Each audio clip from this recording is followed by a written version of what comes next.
नमस्कार दोस्तों, स्वागत है आप सभी का। दोस्तों, हम पढ़ रहे थे माध्यमिक शिक्षा बोर्ड की बुक्स, जिनमें से विषय विज्ञान की बुक्स हम पढ़ रहे हैं और कक्षा 8 की बुक्स है ये चैप्टर नंबर 4 रासायनिक अभिक्रियाएं। आज हम इस वीडियो में पढ़ेंगे। इससे पहले हमने 3 चैप्टर पूरे कर लिए हैं। अगर आपने वो वीडियो नहीं देखे हैं तो डिस्क्रिप्शन में उनका लिंक आपको मिल जाएगा, जहाँ से आप उनको देख सकते हैं। दोस्तों, वीडियो पूरा देखिए, जिससे आपको संपूर्ण वीडियो अच्छे से समझ में आएगा और प्रत्येक तथ्यों को आप अच्छे से समझ सकते हैं, जो आपके प्रत्येक एग्जाम के लिए बहुत ही महत्वपूर्ण है। दोस्तों, माध्यमिक शिक्षा बोर्ड की जो किताबें हैं वो हर एग्जाम के लिए बहुत ही महत्वपूर्ण है, एक आधार प्रदान करती हैं। तो इसलिए ये किताबें बहुत ही महत्वपूर्ण हैं, इम्पोर्टेंट हैं, ऑथोराइड हैं, तो इनका अध्ययन करना बहुत ही ज़रूरी है। तो इसलिए इस चैनल पर आपको कक्षा 6 से 10 तक की विषय विज्ञान, जिसके तहत आप अपने सामान्य विज्ञान को कवर कर सकते हैं, इसी के साथ में जीके के लिए कक्षा 6 से 10 सामाजिक विज्ञान और इसके बाद में कक्षा 11 और 12 की जो पॉलिटिकल, हिस्ट्री और ज्योग्राफी की बुक्स भी हम पढ़ेंगे इस चैनल पर।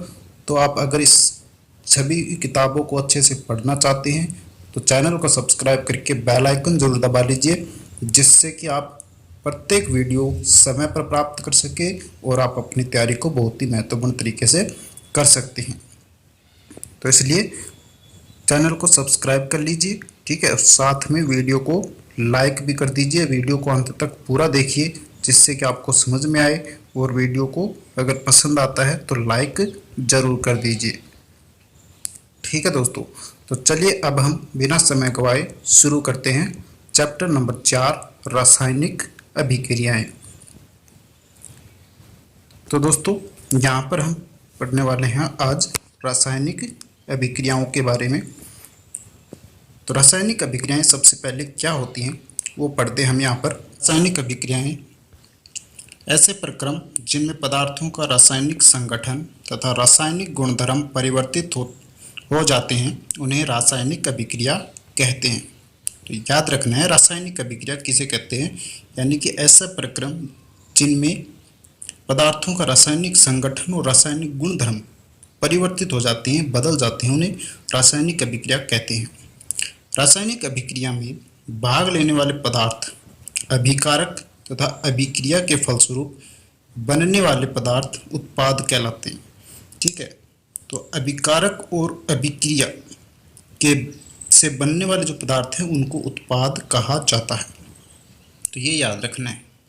ठीक है, आगे हम देखते हैं रासायनिक अभिक्रिया में अभिकारक जो पदार्थ हैं। रासायनिक अभिक्रिया में जो अभिकारक पदार्थ हैं वो एरो के बाएं तरफ तथा उत्पादों को एरो के दाएं तरफ लिखा जाता है।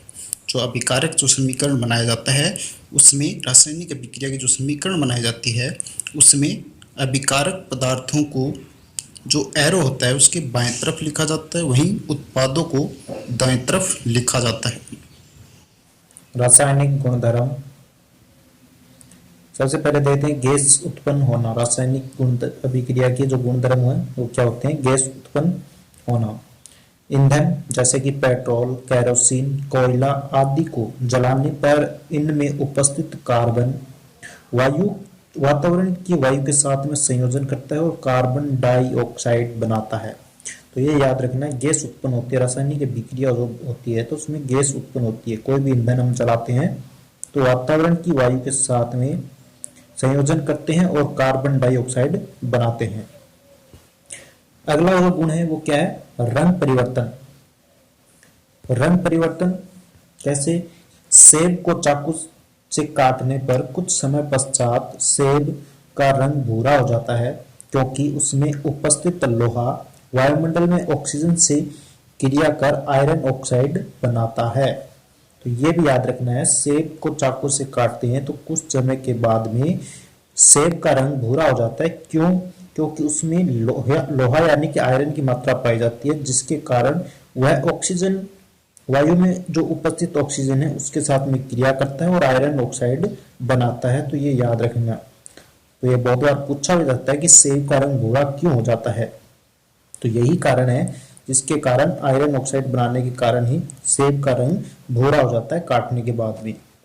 अगला जो गुण है वो ऊष्मा परिवर्तन। नौशाद्र को पानी में डालने पर पानी ठंडा हो जाता है, तो ये ऊष्मा परिवर्तित हो जाती है। ठीक है, उसके बाद में अगला जो गुण है वो अवक्षेपण है। खारे पानी में झाग न बनाकर, खारे पानी में साबुन है वो झाग न बनाकर अविलेय सफेद पदार्थ बना लेता है। जो अघुलनशील होता है अविलेय सफेद पदार्थ बनाता है खारे पानी में साबुन। रासायनिक अभिक्रिया के प्रकार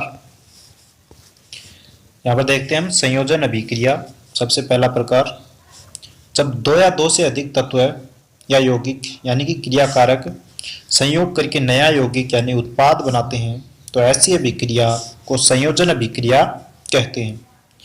ठीक है, याद रखना है, संयोजन अभिक्रिया जब दो या दो से अधिक तत्व या यौगिक को संयोग करके नया उत्पाद बनाते हैं तो एक संयोजन अभिक्रिया कहलाती है।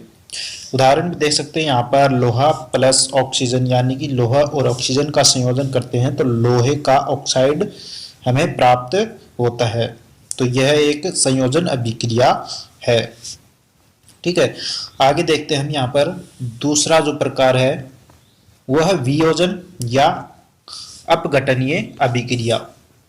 ऐसी अभिक्रिया जिसमें एक क्रियाकारक टूटकर दो या दो से अधिक क्रियाफल यानी कि उत्पाद बनाते हैं उसे वियोजन या अपघटनीय अभिक्रिया कहते हैं।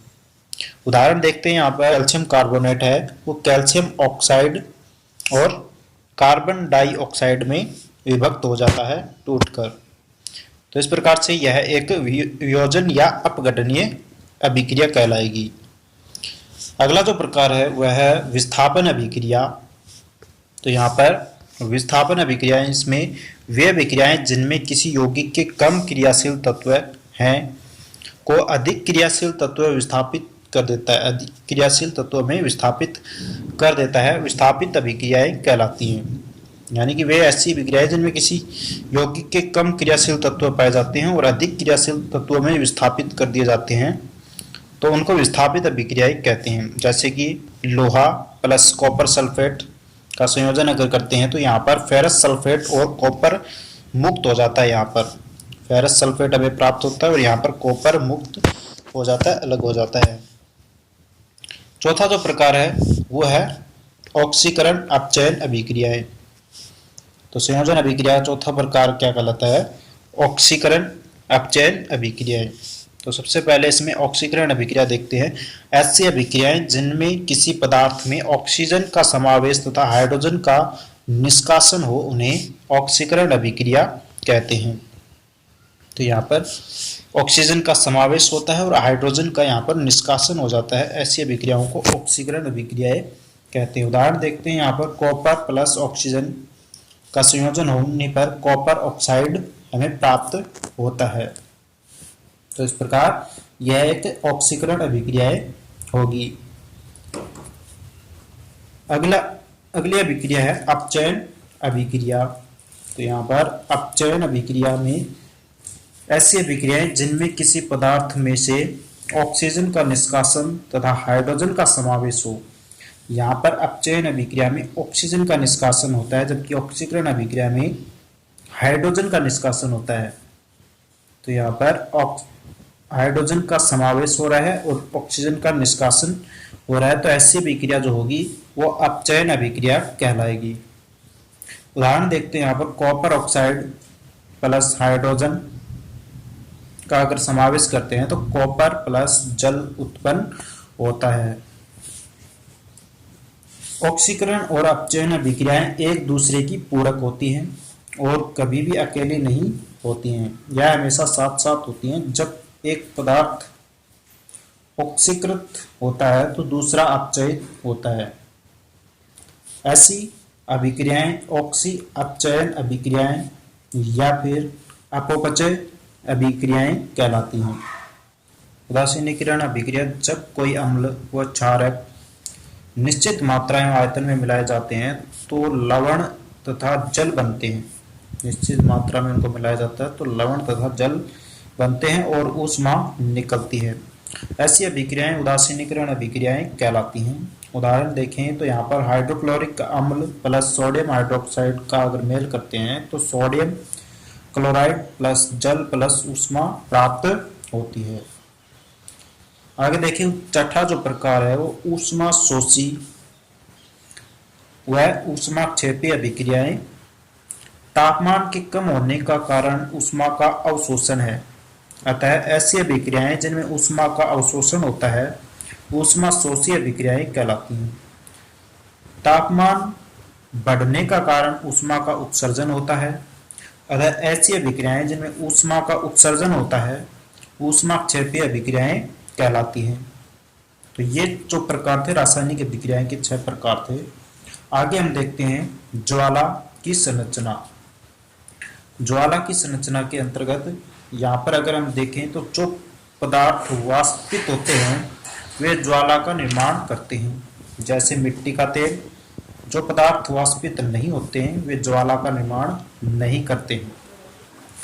तो दोस्तों ये था हमारा चैप्टर नंबर 4 रासायनिक अभिक्रियाएं। वीडियो आपको कैसा लगा कमेंट्स करके जरूर बताएं। धन्यवाद।